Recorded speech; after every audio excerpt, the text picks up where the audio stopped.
أعوذ بالله من الشيطان الرجيم بسم الله الرحمن الرحيم Assalamualaikum warahmatullahi wabarakatuh. Sinabi ng Allah sa banal na Quran, وَمَا هَذِهِ الْحَيَاةُ الدُّنْيَا إِلَّا لَهُ وَلَعِبُ وَإِنَّ الدَّارَ الْآخِرَةَ لَهِيَ حَيَوَانُ لَوْ كَانُوا يَعْلَمُونَ.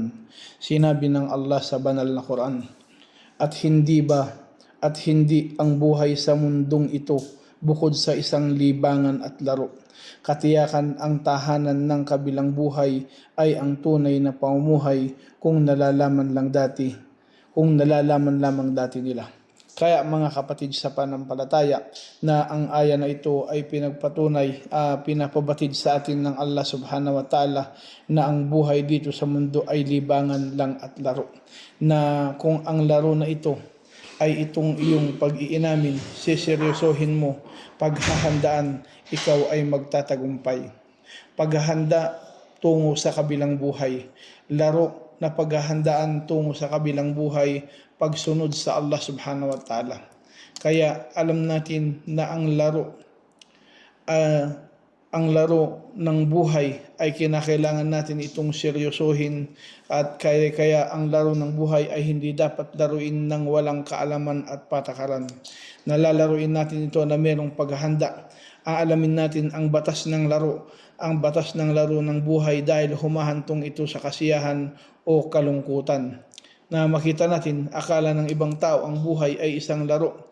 Akala ng ibang tao ang buhay ay isang laro lamang na hindi ito nila pinaghahandaan, na akala na ganun-ganun lang.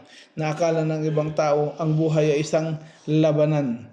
Kaya makita natin na sa buhay na ito, kaya makakaramdam ng pananakit at pagdadalamhati kung hindi naabot ang mga pangarap. Kung hindi niya makamtan ang kanyang minimithi, at kung nalung siya sa laro ng buhay habang iniisip ang kabilang buhay, ay siya ay mananagot. Kaya ang pagpapatotoo ng Allah sa mundo na kanyang sinabi, وَمَا الْحَيَاةُ الدُّنْيَا إِلَّا لَعِبُ وَلَدَارُ الْآخِرَةُ خَيْرٌ لِلَّذِينَ يَتَّقُونَ أَفَلَا تَعْقِلُونَ. Sinabi ng Allah sa Quran, at ang buhay sa mundo ay hindi kundi isang laro at libangan, at ang kabilang buhay ay sadyang mas mainam para sa mga yaong natatakot. Kaya't ayaw pa ba ninyong unawain? Kaya mga kapatid, unawain natin ang buhay dito sa mundo.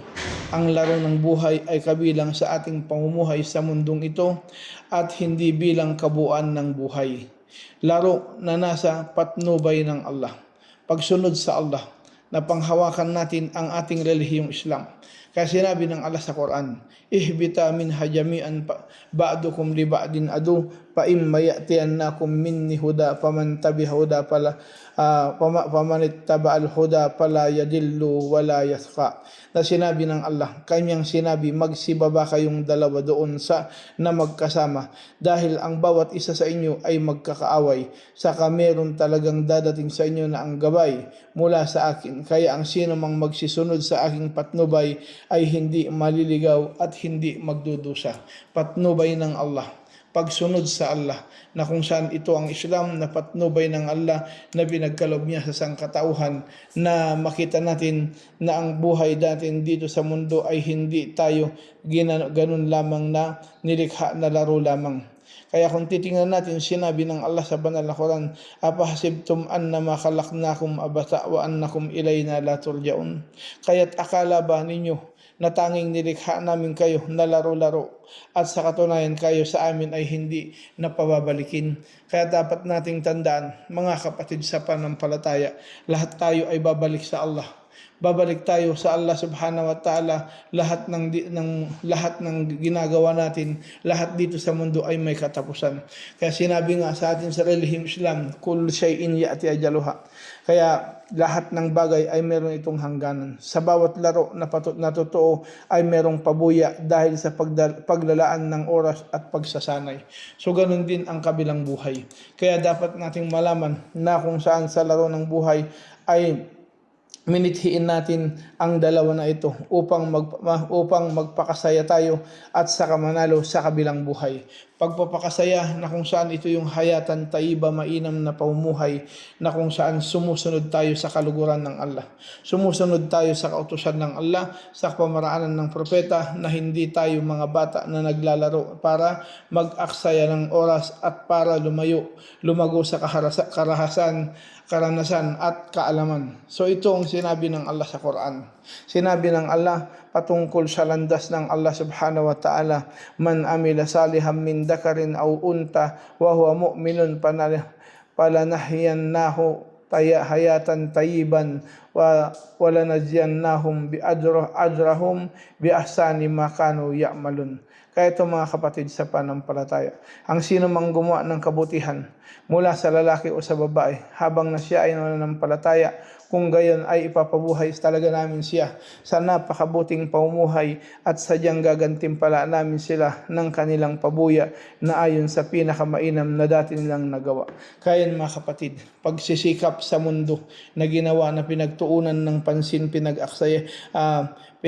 pinagtuunan ng panahon na kung saan hindi siya nag-aksaya sa kanyang buhay, na kung saan sumunod siya sa Allah, gumawa ng kabutihan at nanalig sa Allah. Kaya hindi pwedeng sabihin natin paumanhin, aksidente lamang ang nangyari o nakikipaglaro lang ako sa apoy. So hindi natin pwedeng sabihin ito na kung saan ito ay wala nang kapatawaran sa Allah subhanahu wa ta'ala, na hindi yung iyong mga gawa ay hindi mo mababawi kung ikaw ay nagkamali na, maliban kung ikaw magbalik loob, magtauba sa Allah subhanahu wa ta'ala, dahil perpekto ang paglalaan ng laro sa buhay. Kaya sinabi ng Allah sa Quran, wa ma khalaqnas samaa wal arda wa ma bainahuma batilan dalika danna alladhina kafaru fawailul lil ladina kafaru minan nar.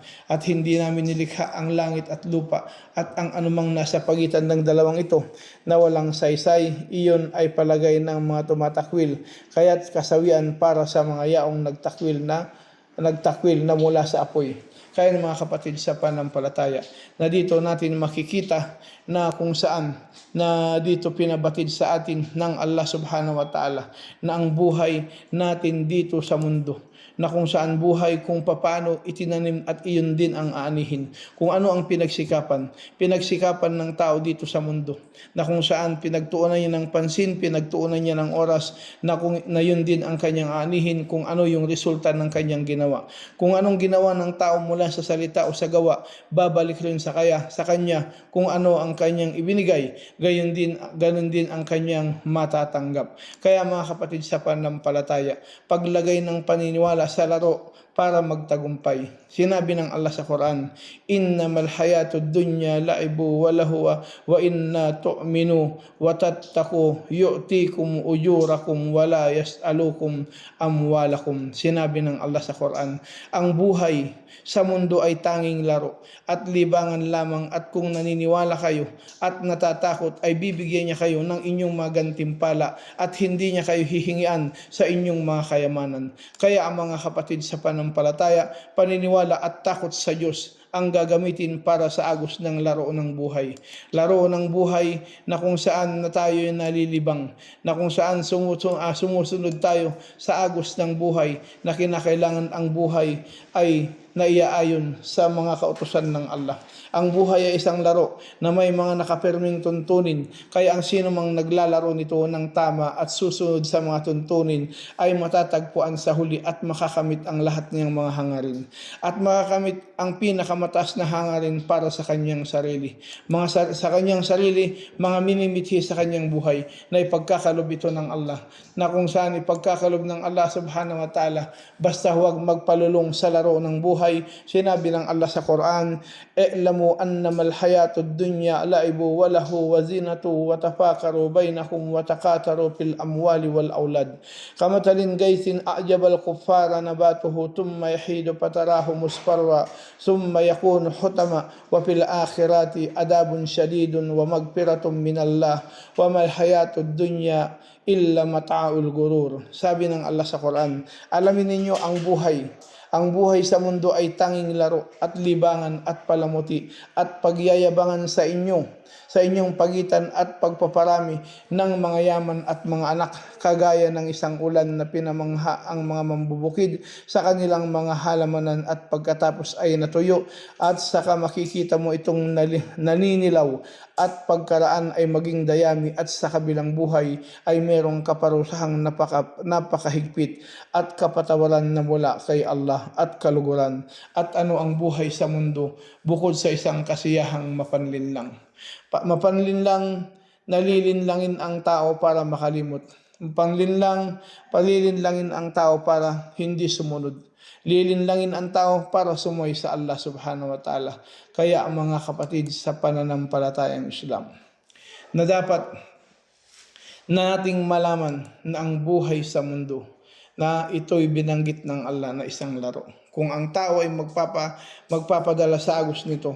Kaya ganun na lang mga kapatid sa pananampalataya, na pagsikapan natin na may sagawa natin ang mga utos ng Allah, at may sagawa natin ang mga maiwasan ang pinagbabawal ng Allah.